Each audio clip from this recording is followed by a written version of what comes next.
कि जो कई सालों से अंदर थे दोनों आरोपी हर्षद सोलंकी और मापत गोहिल, उनको आज कोर्ट ने बाइज्जत बरी कर दिया है। कई सालों से जो हम बोल रहे थे कि कोई भी एविडेंस उनके खिलाफ नहीं है, कई सालों तक यह केस के पेपर सुप्रीम कोर्ट में पड़े थे। हम लोगों ने ये पेपर सब लाए और ये पेपर लाने के लिए कोई भी प्रयास प्रोसिक्यूशन की तरफ से किया नहीं गया। हमने वहाँ रिट पिटीशन किया और फिर ये पेपर आने के बाद केस भी चला नहीं रहे थे। बहुत कोशिश के बाद ये केस चली। एक भी गवाह ने इनके खिलाफ बताया नहीं, क्योंकि इनके खिलाफ कोई एविडेंस था ही नहीं।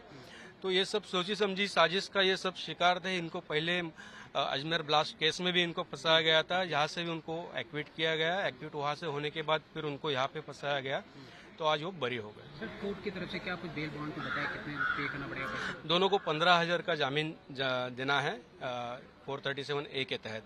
सर, और कब तक ये जेल से बाहर है? क्या प्रोसेस रहेगी, किसका प्रोसेस बताएंगे? पॉसिबिलिटी है कि कल तक वो आ सकते हैं। सर, केस के बारे में विस्तार से बताएंगे सर, किस तरह से इनके खिलाफ केस था, क्या कुछ केस था?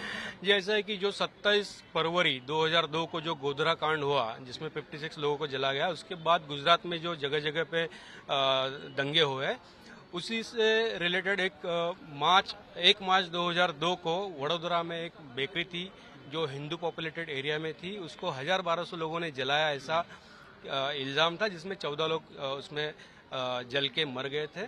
उस केस में इन लोगों के ऊपर चार्जशीट दाखिल किया था 2002 में। वडोदरा कोर्ट ने इनको एक्विट किया था, गुजरात हाईकोर्ट ने इनको एक्विट किया था। लेकिन जब यह केस एक्विटल के बाद जहीरा शेख जो है वो सुप्रीम कोर्ट गई थी। एक जो संस्था थी तीस्ता सेटलवाड़ की, उस संस्था के साथ तीस्ता सेटलवाड़ सुप्रीम कोर्ट जाने के बाद सुप्रीम कोर्ट ने आदेश दिया था कि ये महाराष्ट्र में केस चलाया जाए।